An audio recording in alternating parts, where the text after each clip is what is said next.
Bismillahirrahmanirrahim. Assalamualaikum warahmatullahi wabarakatuh.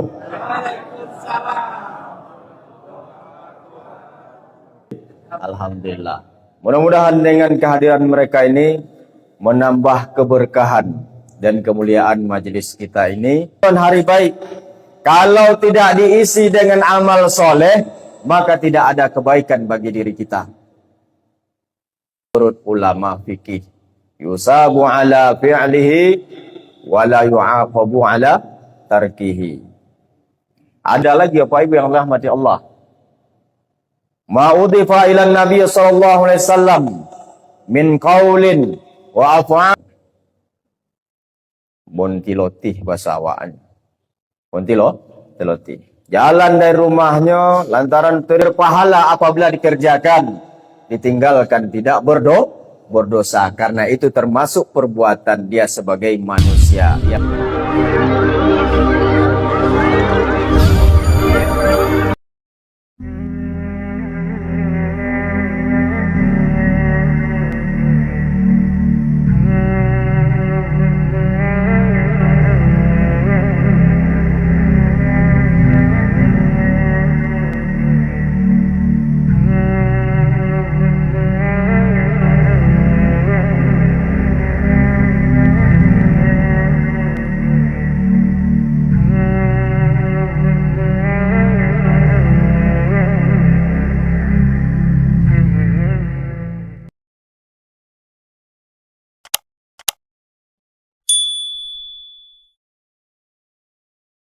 Bismillahirrahmanirrahim.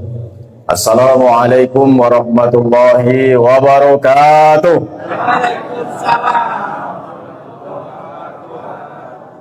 Alhamdulillah wassalatu ala rasulillah. Radina billahi rabba wa bil islami dina wa muhammadin nabi wa rasulah. Allahumma faqihna fid din wa alimna ta'wil wa ja'alna min warasatil anbiya wal mursalin. Amin. Amma ba'd.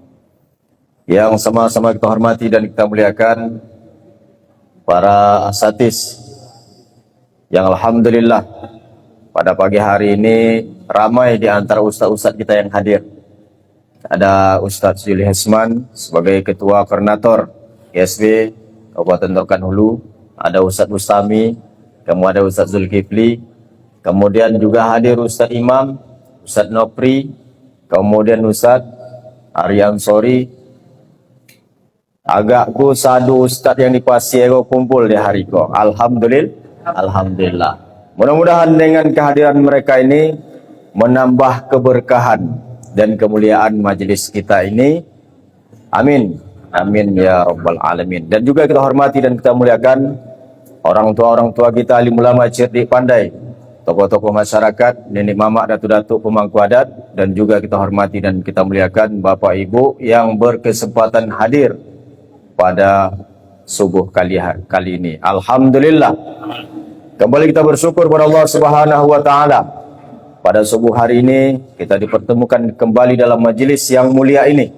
Mudah-mudahan dengan hadirnya kita di majelis yang mulia ini, Allah tempatkan kita nantinya bersama hamba-hamba Allah yang mulia. Amin. Amin ya rabbal alamin. Selanjutnya salawat dan salam kepada baginda Muhammad sallallahu alaihi wasallam dengan melapaskan Allahumma salli ala Sayyidina Muhammad wa ala ali Sayyidina Muhammad. Kita mohon minta kepada Allah SWT, semoga dengan niatnya kita berselawat kepada beliau, kita termaktub ke dalam umatnya yang akan mendapatkan syafaatnya baik di dunia maupun di akhirat kelak. Amin. Amin ya rabbal alamin. Bapak ibu orang tua kami muliakan Allah Subhanahu wa taala. Ma min ayamin amalu salihu fiha ahabbu ilallah min hazil ayyam. Tidaklah hari-hari yang lebih baik apabila melakukan amal soleh lebih baik pada hari ini, kata Rasulullah SAW. Faqalu, kemudian para sahabat bertanya, ya Rasulullah, walal jihadu fi sabilillah, apakah lebih tidak baik daripada jihad di jalan Allah? Qala Rasulullah sallallahu alaihi wasallam, walal jihadu fi sabilillah, lebih baik daripada berjihad di jalan Allah Subhanahu wa taala. Illa kecuali kata Rasulullah, rajulan yakhruju bi nafsihi wa malihi, ada seseorang yang keluar untuk berjihad di jalan Allah dengan jiwa dan hartanya, walam yarji' min zalika syai', dan dia tidak kembali sama sekali. Kira-kira apa Ibu, hari apa yang dimaksud oleh Rasulullah itu? Hari ini. Ayyamul Ashri, 10 hari di bulan Zulhijjah. Orang yang beramal di dalamnya lebih baik daripada jihad di jalan Allah. Jadi syaratnya beramal. Harinya baik, tidak ada amal di dalamnya, sama saja tidak ada bermanfaat bagi kita. Datang hari Jumat, hari yang baik. Datang hari-hari Ramadan, hari baik. Kalau tidak diisi dengan amal soleh, maka tidak ada kebaikan bagi diri kita. Berapa banyak kita hari Jumat yang tidak sholat Jumat? Apakah menjadi baik pada dirinya? Tidak. Yang dikatakan baik itu apabila ada amal soleh.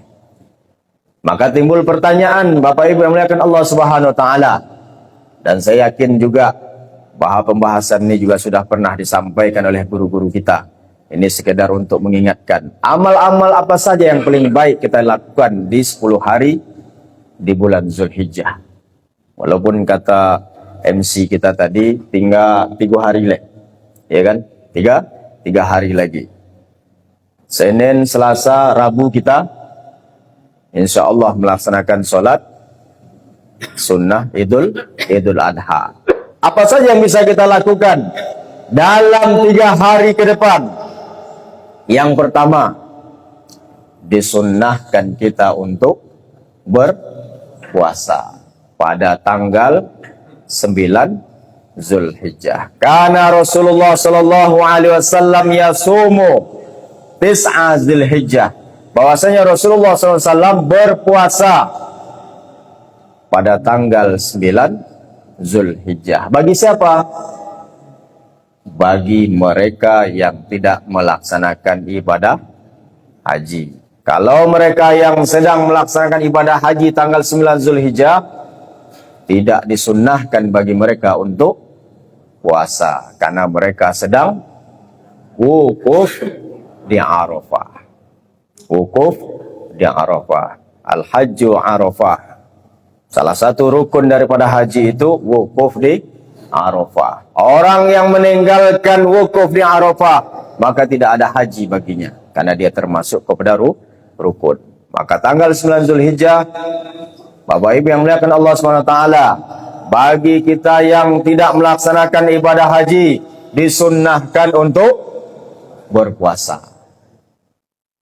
Sunnah dalam arti yusabu ala fi'lihi wa la yu'aqabu ala tarkihi. Sunnah yang dimaksud di sini adalah, apa yang dirahmati Allah, apabila dikerjakan dapat pahala, ditinggalkan tidak berdosa.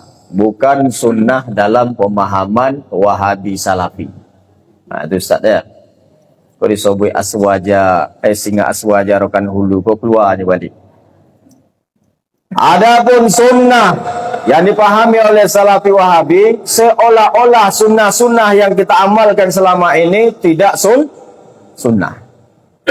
Zikir berjamaah itu tidak sunnah, kata dia. Padahal zikir dari bahasa tersendiri sudah menunjukkan mengingat kita kepada Allah. Mengingat Allah itu sunnah atau tidak? Sunnah. Mereka keluarkan sunnah-sunnah yang kita amalkan, dianggap bukan daripada sunnah. Jadi sunnah yang dimaksud kita di sini adalah definisi menurut ulama fikih. Yusabu ala fi'lihi wa la yu'aqabu ala tarkihi. Adapun sunnah menurut ulama hadis beda lagi, apa Ibu yang rahmati Allah. Ma'udhifa ila Nabi sallallahu alaihi wasallam min qaulin wa af'alin wa sifatin wa khuluqin. Setiap sesuatu yang disandarkan kepada Nabi Muhammad sallallahu alaihi wasallam, baik dari ucapan maupun perbuatan, akhlak, sifat, sopan santun, perbuatan yang keluar dari Rasulullah SAW, maka itu sunnah. Itu menurut ulama hadis. Beda menurut ulama fikih. Kalau menurut ulama fikih, kalau dia berpahala, dikerjakan berpahala, ditinggalkan tidak berdosa, artinya apa? Ulama fikih melihat perbuatan Rasulullah dari segi hukum. Maka ulama-ulama usul fikih berbeda lagi ketika mereka mendefinisikan sunnah. Ma'udhifa ila Nabi sallallahu alaihi wasallam min aqwalin wa af'alin tata'allaqu bi ahkamin syar'iyyati. Perbuatan, perkataan Rasulullah sallallahu alaihi wasallam yang berisikan hukum, yang berkaitan dengan hukum. Jadi tidak semua yang keluar dari Rasulullah SAW itu menurut ulama fikih dan usul fikih bisa bernilai sunnah. Contoh Bapak Ibu yang dirahmati Allah, Rasulullah itu dia biasa ketika faktor umurnya sudah tua, ketika dia datang ke masjid, dia singgah di salah satu pohon. Bontilotih bahasa awaknya. Bontilotih. Jalan dari rumahnya, lantaran terik panas matahari begitu kuat, singgah dia dulu di salah satu pohon untuk berteduh.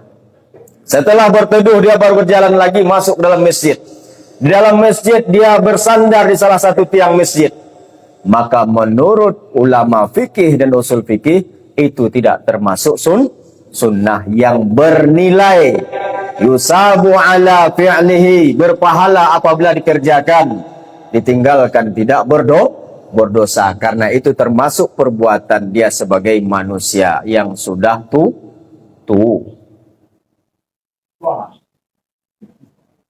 sudah tua. Maka para sahabat pun berbeda dalam menilai apa yang dilakukan oleh Rasulullah SAW. Kalau Ibnu Umar, seluruh yang keluar dari Rasulullah SAW itu dikerjakannya, termasuk setelah Rasulullah meninggal, dilakukannya seperti yang lakukan Rasulullah ketika datang ke masjid. Singgahnya dulu di salah satu pohon yang mana Rasulullah pernah singgah. Kalau kinin ko apa ibu poi wak kumasilham nolai pohon ledo Pak Ustaz ne. Nah, itu pohon-pohonnya sudah ditebang semua. Singgah Ibnu Umar. Dan bagaimana Rasulullah SAW gerak-geriknya ketika melaksanakan sholat, persis seperti itu pula dilakukan oleh Ibnu Umar. Persis seperti itu yang dilakukan Ibnu Umar. Beda dengan Ibnu Abbas. Kalau Ibnu Abbas dia menengok perbuatan Rasulullah itu sesuai dengan berkaitan tidaknya dia dengan hukum. Maka sunnah yang kita maksudkan pada pagi hari ini bukan lawannya bid'ah. Karena sunnah lawannya berdasarkan hukum yang 5 itu, sunnah lawannya makruh. Tapi kalau kawan-kawan awak salafi wahabi, sunnah itu lawannya bid'ah. Adapun sunnah ketika kita levelkan lawannya bid'ah, itu berkaitan dengan hukum Islam secara keseluruhan. Syariat Islam secara keseluruhan. Yang tidak ada dalam sunnah syariat, tidak ada dalam Al-Quran dan sunnah, itu baru dikatakan bid'ah. Zikir ada dalam Al-Quran? Ada, berarti bukan bid'ah. Berkumpul dalam satu majelis, apakah itu dikatakan bid'ah? Tidak, dia sunnah. Rasulullah SAW bersabda, "Man zakaroni fi nafsihi." Siapa yang mengingat aku dalam dirinya, maka aku akan ingat dirinya di dalam diriku. Wa man zakaroni, siapa yang mengingat aku dalam satu majlis, maka aku mengingatnya di dalam majlis yang lebih baik, lebih bagus dari majlis itu. Artinya zikir berjamaah itu sunnah. Jadi yang takut Bapak Ibu yang dirahmati Allah, apa yang dituduhkan oleh Wahabi Salafi, bahwa apa yang kita lakukan ini berdasarkan sunnah Rasulullah Sallallahu Alaihi Wasallam yang berkaitan dengan hukum. Nah itu, jadi jangan ragu. nak berzikir macam tadi tu, aku pun merinding tu buatnya apa ibu yang dimuliakan Allah Subhanahu wa taala. Merinding mendengarnya.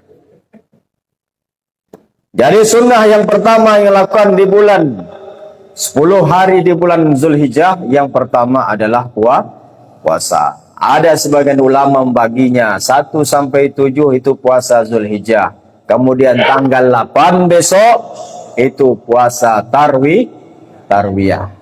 Kemudian tanggal 9-nya puasa Arafah. Su'ilan Nabi sallallahu alaihi wasallam min saumi yaumi Arafah.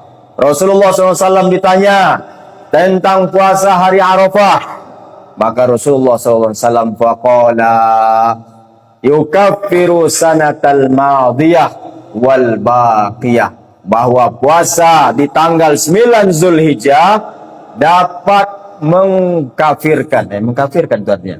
Yukaffir itu artinya menghapus.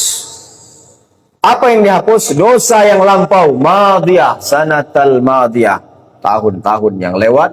Kemudian baqiyah, tahun-tahun yang akan datang. Begitu dahsyatnya faedah daripada puasa di tanggal 9 Zulhijjah. Maka oleh sebab itu, apa yang dirahmati Allah, kita azamkan mulai subuh ini, insya-Allah kita akan melaksanakan puasa tanggal 9 Zulhijjah. Mudah-mudahan Allah panjangkan umur kita sampai di tanggal itu. Amin. Awak nak tahu dah tiba-tiba esok pagi lah yang meninggal. Tapi kalau langsung masuk dalam surga, besok meninggalnya dengan apa dah? Ibu-ibu maunya meninggal hari besok langsung masuk surga, atau entah bilu belum tentu masuk surga. Mana maunya? Besok pagi. Awak doakan kinin kok. Sepakat? Agak aku borek, agak punya nak. Ya borek. Ya. Sebab jadual glowingnya belum sampai le. Jadi kita azamkan apa yang dirahmati Allah, dan kita bermohon minta kepada Allah SWT, setiap amal yang kita lakukan jangan pernah tinggalkan Bapak Ibu yang dirahmati Allah. Ya Allah, jadikanlah ini amal yang terbaik di sisi Engkau. Itu harus niat. Innamal a'malu binniyat. Innamal a'malu binniyat. Selalu ustaz-ustaz kita yang hadir pada saat ini menyampaikan, keluar kita dari rumah kita, kita langkahkan kaki kita. Yang pertama kali ditengok adalah bukan penampilan fisik kita, tapi apa yang terucap di dalam hati kita. Tengok, apakah keluar ini karena Allah atau bukan? Keluar ini untuk mendapatkan ridha Allah atau bukan? Kalau bukan karena Allah, kembalikan dia kepada Allah Subhanahu wa taala, sehingga nanti kita mendapatkan apa yang kita inginkan. Bukankah kematian itu Bapak Ibu yang dimuliakan Allah Subhanahu wa taala ditentukan harapan dan kebiasaan. Jadi kematian itu ditentukan harapan dan kebiasaan. Kalau dia tidak pernah berharap husnul khotimah, tidak akan pernah dia mendapatkan husnul khotimah. Kalau tidak pernah melakukan kebiasaan-kebiasaan untuk mendatangkan husnul khotimah, maka dia tidak akan pernah mendapatkan husnul khotimah. Maka biasukan Bapak Ibu yang dirahmati Allah. Ya Allah, matikan kami yang hadir pada subuh ini dalam keadaan husnul khotimah. Masuk surga tanpa dihisab. Amin. So yang hadir pada subuh ku lebih dari 10-20 orang. Mudah-mudahan diijabah oleh Allah Subhanahu wa taala. Dan kita nanti di akhirat akan menjadi saksi antara satu sama lainnya, saling menguatkan. Amin. Bukan saling menjatuhkan. Maka niat yang pertama kali ku datang ku siko, aku ingin orang yang hadir bersama kita pada pagi hari ini menjadi saksi yang baik nanti di hadapan Allah Subhanahu wa taala. Bukan menjadi pemberat. Datang si fulan, ya Allah, Ustaz Taufik ni beres tu doh katanya. Itu datang soal no beres do. Yang tadinya seharusnya akan masuk ke dalam surga, pada campakkan ke neraka. Yang seharusnya Bapak Ibu yang rahmati Allah, mana tahu ada di antara kita ini akan dicampakkan ke dalam surga. Istilah awak di dunia kopoi wak demon bersama-sama. Ya Allah, si fulan, beliau selalu berjamaah dengan kami di gerakan GSSB. Kami bersaksi bahwa dia orang baik. yang tadinya akan dicampakkan ke neraka tidak jadi. Mudah-mudahan itulah yang terjadi di antara kita. Amin. Dan saya yakin Bapak Ibu yang dirahmati Allah, yang hadir pada subuh ini ada salah satu di antara kita ini yang sudah tercatat di Lauhil Mahfuz sebagai penduduk surga. Makanya jangan pernah tinggalkan majelis. Walaupun mungkin waktu ngantuk-ngantuknya ketika mendengar pengajian, ternyata inyo itulah yang tercatat di Lauhil Mahfuz masuk surga. Dan dia Bapak Ibu yang dirahmati Allah, yakinlah tidak akan ingin masuk surga sendiri. Pastinya akan mengajak ketua GSSB Rokan Hulu. Ustadz-ustadz yang hadir di GSSB akan diajaknya, dan termasuk jamaah keseluruhannya. Sebab apa? Dia akan bersaksi di hadapan Allah Subhanahu wa taala, "Ya Allah, aku tidak layak untuk masuk ke dalam surga dengan sendiri. Karena apa? Aku datang salat subuh berjamaah, aku bisa mengamalkan sebagian daripada syariatmu karena disebabkan oleh ustadz-ustadz. Disebabkan oleh pengurus masjid.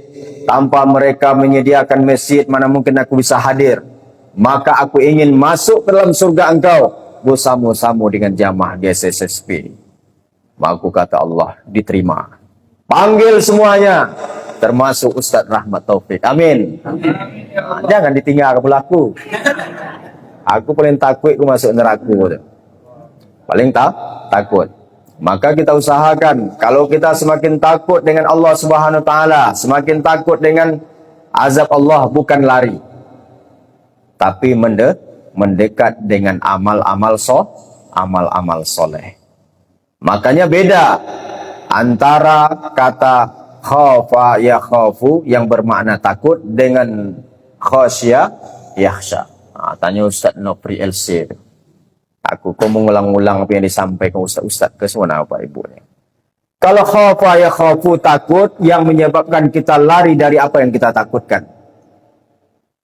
Khaif, saya takut, saya harus menghindar. Tapi kalau khasya yakhsha, innama yakhshallahu min ibadihil ulama. Bahwa orang yang paling takut pada Allah itu adalah ulama. Apakah ulama itu lari daripada Allah? Tidak, dia mendekat. Jadi khasya, takut di dalam ayat ini mendekat kita dengan Allah Subhanahu wa taala. Salah satu di antaranya yang bisa kita lakukan di bulan Zulhijjah, 10 Zulhijjah ini adalah berpuasa. Mudah-mudahan bisa kita amalkan. Itu yang pertama. Kemudian yang kedua, sunnah apa yang lagi yang bisa kita lakukan? Dan dalam mazhab Syafi'i ini merupakan sunnah muakkad, yaitu berkurban. Man kana lahu sa'atan, siapa yang diberikan kelapangan daripada rezeki, bukan disebutkan harta yang banyak. Ingat tu Bapak Ibu, di hadis ini sa'atan itu kelapangan, lain untuk berkurban. Walam yudahi, dan dia tidak berkurban. Wala yaqrabanna musallana, jangan dokek-dokek dengan tompek solat kami, kata Rasulullah SAW. Jadi disebutkan dalam hadis ini bukan banyaknya harta kita, berlimpah luahnya kekayaan kita, tapi diberikan kelapangan sedikit dan tidak mau berkurban. Apa kata Rasulullah? Jangan dokek-dokek dengan kami. Jadi usahakan Bapak Ibu yang dirahmati Allah setiap tahun. Ada pula sebagian memahami kurban itu sekali seumur hidup. Padahal kurban itu dilakukan setiap Idul Adha, setiap tahun. Aku laku kurban pula, potang. Tahun potang, laku kurban. Kebunnya bertambah. Yang dulu kebunnya 1 hektar, tahun itulah 2 hektar. Yang tahun kemarin 5 hektar, sekarang 10 hektar. Ditanya, "Nomek kurban no Pak Haji?" Olah potang. Maka kata Rasulullah SAW, wala yaqrabanna musallana, jangan dokek-dokek dengan tompek solat kami. Benci Rasulullah. Maka kita amalkan. Kalau kita ingin nanti bersama Rasulullah SAW, salah satunya adalah dengan berkurban. Ma'amila min amalin adamiyin yauman nahri ahabba ilallahi min ihraqid dam. Amal yang paling baik pada hari nahar. Pada hari nahar. Nahar itu apa artinya?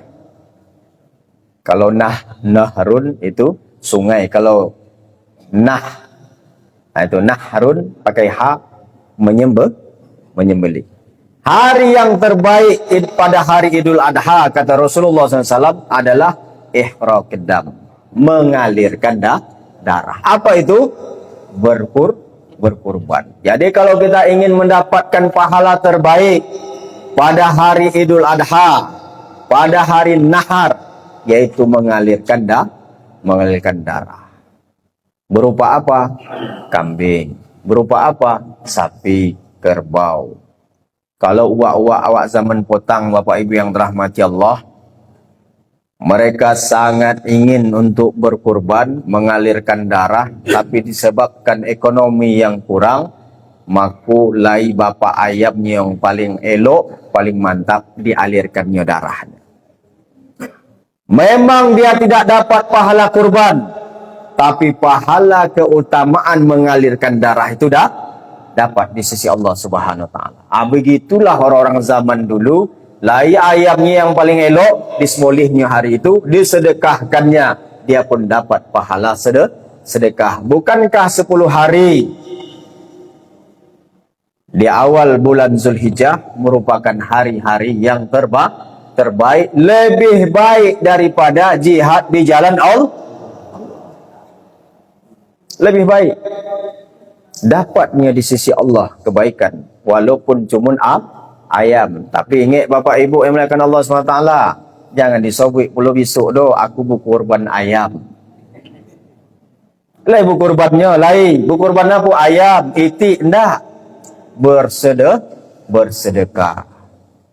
Jadi, pulang dari siko, tengok-tengoklah. Mana ayam kan hari apa, kan dismoli. Sobok kambing, alun lain. Sapi belum ada, uang belum ada, tapi aku ingin ya Allah mendapatkan pahala seperti mereka. Bukankah niat yang baik itu bisa mengantarkan pahala yang sama seperti orang lakukan? Itulah Bapak Ibu. Itu tengok balik di bab niat. Di bab niat. Dalam hadis disebutkan bahwa di akhirat nanti kita dibangkitkan sesuai dengan niat. Saya lupa hadisnya itu. Kemudian para sahabat bertanya, ya Rasulullah, bagaimana mereka yang di pasar? Bagaimana mereka yang di kebun? Bagaimana mereka yang di jalan? Kata Rasulullah SAW, kalau dia niatnya pada waktu itu ke pasar itu untuk mendekatkan diri kepada Allah, maka dia mendapatkan pahala sama seperti mereka yang sedang sholat, sedang berhadapan dengan musuh. Jadi niat ini penting Bapak Ibu yang dirahmati Allah. Niat bisa menentukan sah tidak sahnya suatu amal. Kalau dia masuk ke dalam rukun. Rukun solat ada 13. Pertama niat. Maka dia menentukan sah tidak sahnya suatu amal. Niat bisa menentukan besar kecilnya pahala.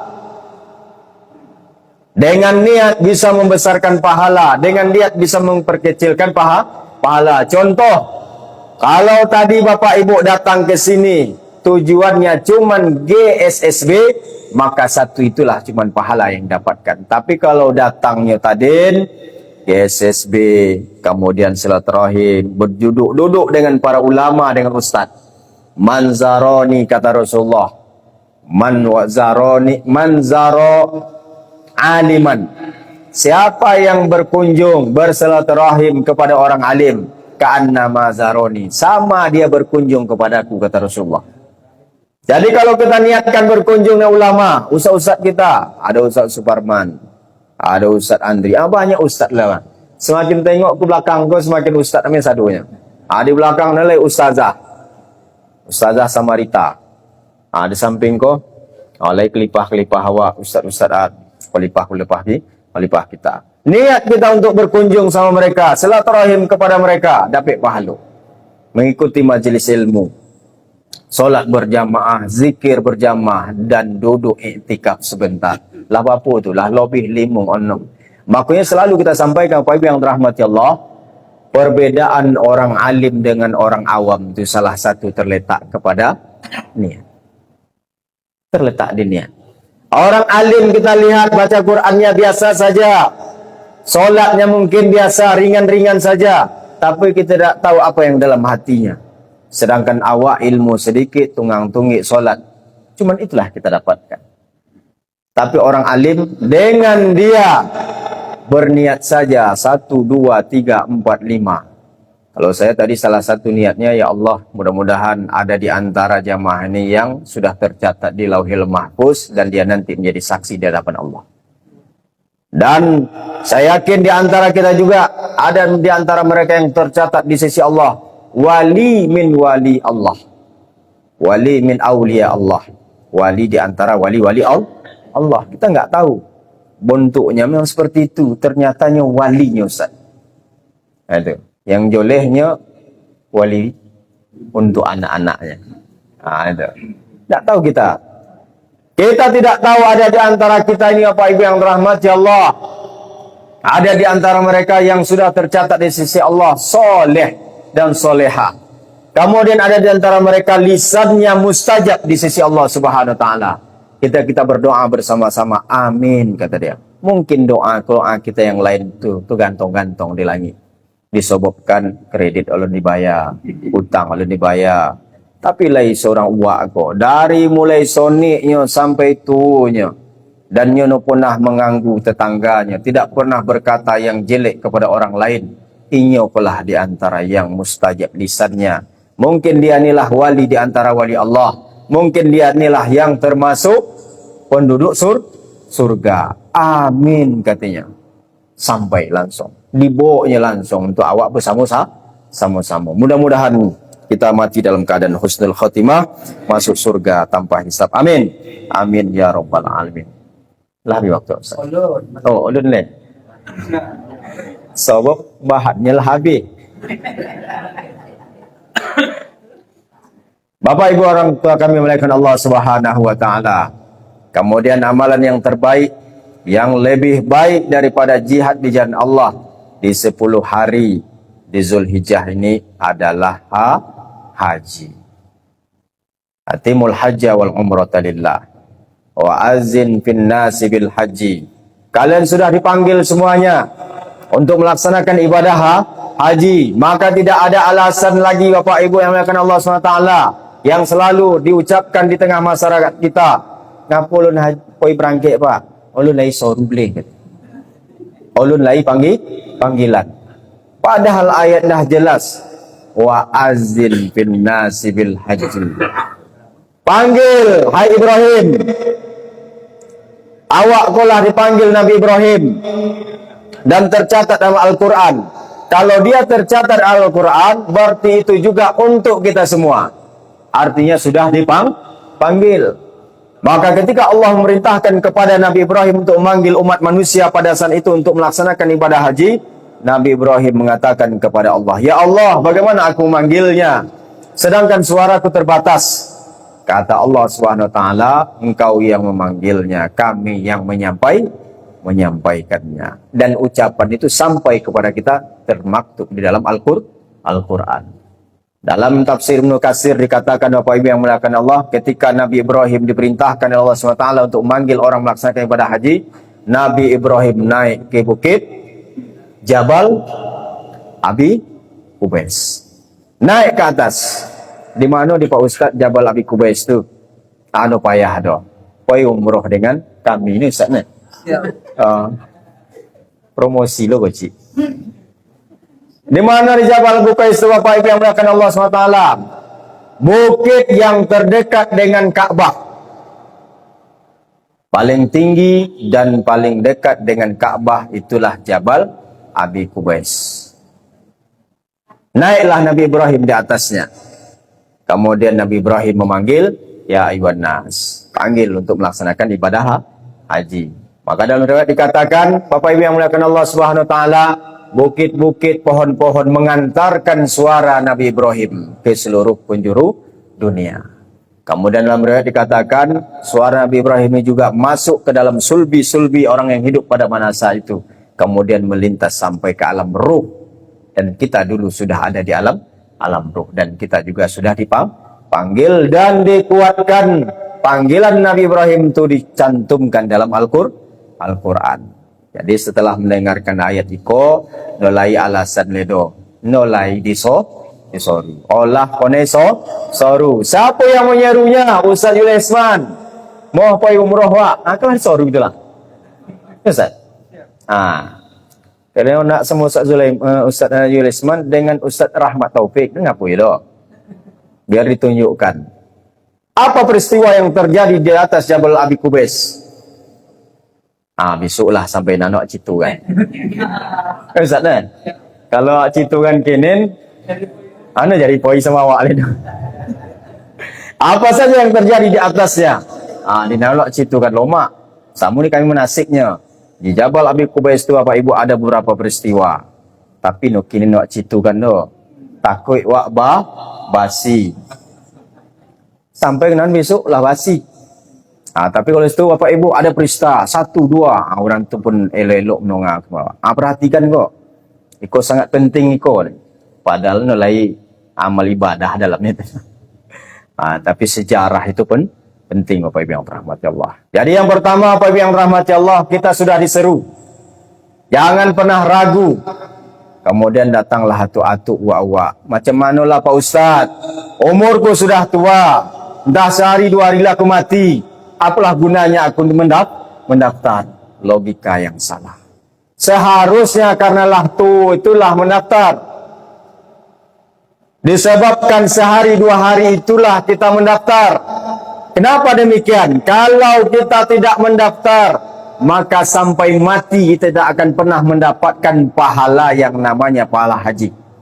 Tapi kalau kita sudah terdaftar, tercatat, hari besok kita meninggal, hari itu pula pahala haji itu langsung kita dapatkan. Kaitannya dengan niat. Bukankah niat itu harus dibarengi dengan perbuatan? An-niyatu. Apa itu niat lughatan secara bahasa? Apa itu niat secara definisi? Qasdus syai'i. Menyengaja, berniat, berkehendak melakukan suatu amal muqtarinan, berbarengan dengan amal tersebut. Itu baru niat. Tapi kalau katanya aku lahir rencananya, itu tidak termasuk niat. Kalau katakan niat itu apa Ibu yang dirahmati Allah, qasdus syai'i muqtarinan bi fi'lihi, berkehendak melakukan suatu perbuatan dibarengi langsung dengan perbuatan tersebut. Contoh, Bapak Ibu berniat untuk sholat. Usollinya di rumah atau pas ketika takbir kan diangkat? Ketika takbir diangkat, berbarengan dengan perbuatan yang kita lakukan, itu baru niat. Adapun dalam urusan haji, saya sudah berniat. Dalam bentuk apa dibarengi perbuatan? Daftar. Kalau umroh macam mana Pak Ustaz? Buat tabungan. Ya Allah, aku nak pergi umroh. Masukkan. Berapa banyak? 1.000 boleh, 2.000 boleh. Yang penting dibarengi dengan perbuatan. Itu baru dikatakan niat. Hari besok dia meninggal dunia Bapak yang rahmati Allah, langsung dia mendapatkan pahala umroh. Hari besok dia meninggal, dia langsung mendapatkan pahala haji. Jadi yang bagi itu yang ragu-ragu untuk daftarlah. Kalau tidak mendaftar, maka tak akan mendapatkan pahala haji. Sama halnya, tadi subuh, kita ingin sholat subuh, ternyata jam 1, jam 2 kita meninggal. Tapi sebelum tidur kita berniat, ya Allah bangunkan aku subuh, aku ingin sholat subuh. Mati dia jam 2, jam 3, pahala sholat subuh itu langsung dia dapatkan. Maka oleh saya itu, yang ulun daftarlah. Silahkan daftar. Jangan tidak daftar, walaupun lah tunggek lah sakit-sakitan nak daftar. Datang ke Kemenhaj itu. Apalah tu daftar, yo. Walaupun sehari 2 hari kau akan mati, aku ingin tetap daftar. Kenapa? Akan mendapatkan pahala. Pahalanya langsung ke siapa yang dirahmati Allah. Nak akan sama seperti kita langsung melaksanakannya, banyak rintangan halangannya. Pak Ustaz dah. Pak Haji banyaklah halangan rintangannya. Naik bus, turun bus, naik pesawat, turun pesawat. Kemudian nanti hotelnya no tanggung jauhnya dong. Macam kinin 7 kilo. Naik bus, awaklah tu. Bus mana yang akan naikkan? Memang dah tertulis itu angkanya. Angka limung, ompek, bus ompek, bus limung. Kami matulah rabun. Banyak tantangannya. Pak Ibu yang dirahmati Allah. Sedangkan orang yang mati sebelum dia melaksanakan, langsung kes Allah berikan pahala haji. Maka jangan ragu lagi untuk mendaftar. Itu kan di antara alasan. Alasan pertama, oleh soru. Alasan yang kedua, umulah tu. Alasan yang tiga yang selalu kita dengar, banyak dosaku Pak Ustaz, takut ku pergi kunaon. Betul tak? Takut ku pergi kunaon. Beko dinampakkan perangai-perangai ku yang disiko. Perangai-perangai yang dinampakkan di tanah suci, Bapak Ibu yang dirahmati Allah, apabila dia sebelum berangkat tidak sebelum berangkat dia tetap angkuh, sombong, merasa hebat di tanah suci, itu dinampakkan. Tapi kalau sebelum berangkatnya Bapak Ibu yang melihatkan Allah Subhanahu wa taala, dia bertaubat, dia hilangkan sombong, angkuh, hasad, iri dengki dalam dirinya, kemudian minta izin, minta maaf kepada jiran, tetangga, keluarganya, insya Allah aman. Nilai ngaku tidur dah. Tidak akan terjadi apa-apa. Banyak dosaku, takut kenaon. Itu alasan. Seharusnya apa yang dirahmati Allah, karena banyak dosa itulah harus ke sana. Dengan solat belum tentu dihapus. Dengan puasa belum tentu dihapus dengan dosa yang banyak. Mudah-mudahan dengan berangkat ke sana dihapus oleh Allah SWT dosa kita yang banyak. Bukankah kita datang ke masjid dari rumah kita dihitung setiap langkah itu, satu langkah mendapatkan pahala satu langkah mengangkat derajat kita satu langkah menghapuskan satu dosa. Coba bayangkan Bapak Ibu yang dirahmati Allah, dari rumah awak berapa langkah ke Masjidil Haram. Setiap langkah pahala satu, setiap langkah diangkat derajat kita satu langkah dihapus dosa awak. Kira-kira berapa langkah? Oh, kata Ustaz kau. Tak berapa. Itulah akan menggugur dosa-dosa kita. Maka oleh sebab itu Bapak Ibu yang dirahmati Allah, yang merasa banyak dosa datang ke tanah suci. Setiap langkahnya saja menggugurkan dosa, belum lagi sampai kita ke sana. Datang ke Madinah. Apa kata Rasulullah SAW? Manzaroni ba'da mamati, siapa yang datang berkunjung ke tempatku setelah aku mati, wajabat syafaati, wajib dia mendapatkan syafaat. Coba bayangkan Bapak Ibu, kita dosa kita banyak, ketika di mahkamah Allah Subhanahu wa taala akan ditegakkan, Nabi datang memberikan syafaat disebabkan kita berkunjung kepadanya. Manzaroni dalam hadis yang lain, kuntu lahu syafi'an wa syahidan. Aku akan menjadi saksi bagi dia. Syaratnya apa? Datang ke makamnya. Berkunjung ke Rasulullah SAW. Pertama dia memberikan syafaat, kemudian menjadi saksi. Dia akan mengatakan kepada Allah, ya Allah, sepulan ini datang ke tempatku. Dengan begitu banyak harta kekayaan yang dia bawa. Dia sampai ke sini. Maka aku berikan syafaat kepadanya. Aku bagi yang banyak-banyak dosa, termasuk ustaz-ustaz banyak dosa tu. Aku banyak dosaku Bapak Ibu yang dirahmati Allah. Makanya usahakan setiap tahun berangkit. Usahakan setiap tahun berangkit. Itu sebab apa? Banyak dosa kita, mudah-mudahan Allah hapus. Dan kalaupun tidak bisa sampai ke sana, bagaimana caranya Pak Ustaz? Kami ekonomi biasa, datang majelis ilmu. Datang majelis ilmu. Ma'ijtama'a qaumun fi baitin min buyutillah. Tidaklah berkumpul satu kaum di salah satu rumah Allah. Yatluna kitab Allah. Mereka membaca Al-Quran, menyampaikan ayat-ayat Al-Quran. Wa yatadarasuna bainahum. Kemudian mereka mempelajarinya antara sama mereka.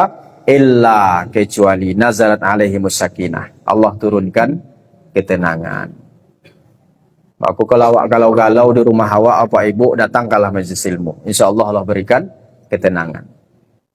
Wa khafat bihumul malaikah. Malaikat hadir. Malaikat tu hadir di bawahnya. Rahmat dengan doa. Kemudian wa ghasyiyat humur rahmah. Kemudian rahmat Allah turun sama kita. Mudah-mudahan rahmat inilah yang nanti akan mengantarkan kita masuk ke dalam surga Allah SWT. Amin. Amin ya rabbal alamin. Mungkin itu saja ya Pak Ustaz ya. Lah habislah.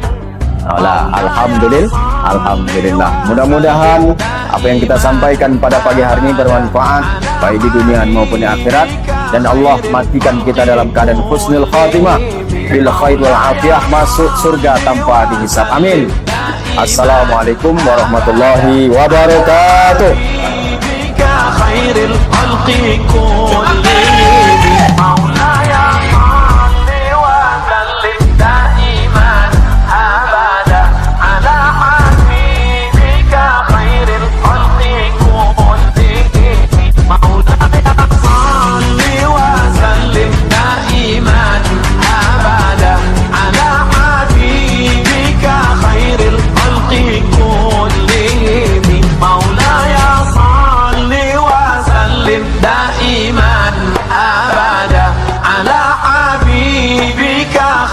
الخلق